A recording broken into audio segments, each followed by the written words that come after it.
আসসালামু আলাইকুম সবাইকে নিউজ রুম ইউটিউব চ্যানেলটির পক্ষ থেকে স্বাগতম। আশা করছি আপনারা সবাই খুব ভালো আছেন। আপনারা যারা যারা বেসরকারি এমপিওভুক্ত শিক্ষক এবং কর্মচারী রয়েছেন উভয়ের জন্য আজকে কিন্তু একটি আনন্দের দিন, খুশির দিন, ঈদের দিন। কারণ দেখেন, আপনাদের যে প্রাণের দাবিটি ছিল যে বদলি কার্যক্রম চালু করার জন্য শিক্ষা মন্ত্রণালয় যেহেতু বিজ্ঞপ্তি প্রকাশ করে, সেটা কিন্তু অলরেডি ফাইনালি প্রকাশ হয়ে গেছে। আশা করছি পুরো ভিডিওটি দেখলে ক্লিয়ারভাবে বুঝতে পারবেন যে কোন প্রসেসে আপনারা আবেদন করতে পারবেন। আর ভিডিও শুরুতে আপনাদের প্রতি অনুরোধ থাকবে, আপনি যদি এই চ্যানেলে নতুন কিছু দর্শক হন তাহলে চ্যানেলটি সাবস্ক্রাইব করে আমাদের সাথে যুক্ত হয়ে যাবেন, কারণ আমরা সর্বপ্রথম আপনাদের জন্য আপডেট নিউজগুলো সবার আগে চ্যানেলে প্রকাশ করি।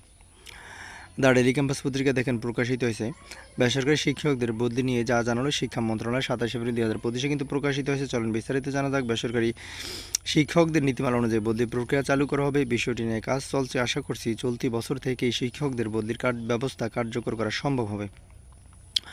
রোববার 27 এপ্রিল বিকেলে দ্য ডেইলি ক্যাম্পাসের সঙ্গে আলাপকালে এসব কথা জানান শিক্ষা মন্ত্রণালয়ের মাধ্যমিক উচ্চশিক্ষা বিভাগের অতিরিক্ত সচিব মাধ্যমিক 2 মোহাম্মদ মিজানুর রহমান। শিক্ষা মন্ত্রণালয়ের এই কর্মকর্তা জানান, এমপিও নীতিমালায় বলা হয়েছে সেপ্টেম্বরের মধ্যে বেসরকারি শিক্ষক নিবন্ধন ও প্রত্যয়ন কর্তৃপক্ষ এনটিআরসির শূন্য পদের তালিকা প্রকাশ করবে। এরপর অক্টোবরে বদলি বিজ্ঞপ্তি এবং অনলাইনে আবেদন সম্পূর্ণ হবে।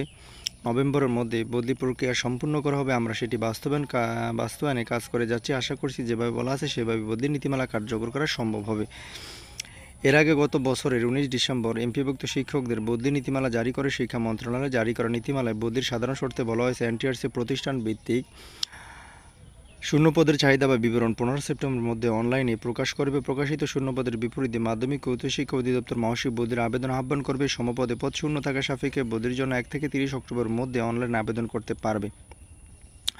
30 নভেম্বরের মধ্যে বদলির আদেশ জারি হবে। 30 ডিসেম্বরের মধ্যে নতুন কর্মস্থলে যোগদান সম্পূর্ণ বা আবেদনকারী শিক্ষক তার চাকরির আবেদনে উল্লেখ করা নিজ জেলায় বদলির জন্য আবেদন করবেন। তবে নিজ জেলায় পদ শূন্য না থাকলে নিজ বিভাগের যে কোনো জেলায় শূন্য পদের বিপরীতে আবেদন করতে পারবেন। শর্তের মধ্যে আরও রয়েছে, প্রথম যোগদানের পর চাকরি 2 বছর পূর্ণ হলে বদলির আবেদন করার জন্য যোগ্য হবেন। বদলি হয় নতুন কর্মস্থলে যোগদানের পর ন্যূনতম 2 বছর কর্মে নিয়োজিত থাকার পর পরবর্তী বদলির জন্য আবেদন করতে পারবেন। একজন শিক্ষক কর্মজীবনে সর্বোচ্চ 2 বার বদলির হওয়ার সুযোগ পাবেন। তবে একজন শিক্ষিকা কর্মজীবনে সর্বোচ্চ 3 বার বদলির সুযোগ পাবেন। একটি শূন্যপদের জন্য একাধিক আবেদন পাওয়া গেলে জ্যেষ্ঠতা নারী ও দূরত্ব বিবেচনায় বদলি অনুমোদন করা হবে। চাকরিতে প্রথম যোগদানের তারিখ থেকে সিনিয়রিটি গণনা করা হবে। একটি পদের জন্য প্রতিযোগী সব আবেদনকারী একই উপজেলার তাদের কর্মস্থল উপজেলার কেন্দ্র থেকে কাঙ্ক্ষিত উপজেলার কেন্দ্রে দূরত্ব গণনা সবার জন্য প্রযোজ্য করতে হবে। এছাড়া একটি পদের জন্য প্রতিযোগী আবেদনকারী বিভিন্ন উপজেলার হয়ে তাদের কর্মস্থল জেলার কেন্দ্র থেকে কাঙ্ক্ষিত জেলার কেন্দ্রে দূরত্ব গণনা করে সবার জন্য প্রযোজ্য করতে হবে। একটি পদের জন্য প্রতিযোগী আবেদনকারী বিভিন্ন উপজেলার হলে তাদের স্ব জেলার কেন্দ্র থেকে কাঙ্ক্ষিত জেলার কেন্দ্রে দূরত্ব গণনা করতে হবে। দূরত্ব পরিমাপের জন্য জনপ্রশাসন মন্ত্রণালয়ের মডেল অনুসরণ করা হবে। অসম্পূর্ণ বা ভুল তথ্য সম্বলিত আবেদন বিবেচনাযোগ্য হবে না। ইচ্ছাকৃত ভুল বা প্রমাণিত হলে শাস্তি আরোপ করা হবে। বদলির কার্যক্রম সম্পূর্ণের পর এনটিআরসি অবশিষ্ট শূন্যপদের নিয়োগের সুপারিশ চূড়ান্ত করবে। তা আশা করি বুঝতে পেরেছেন। পরবর্তী নিউজ দেখার আমন্ত্রণ জানিয়ে এই পর্যন্ত শেষ করছি। আসসালামু আলাইকুম।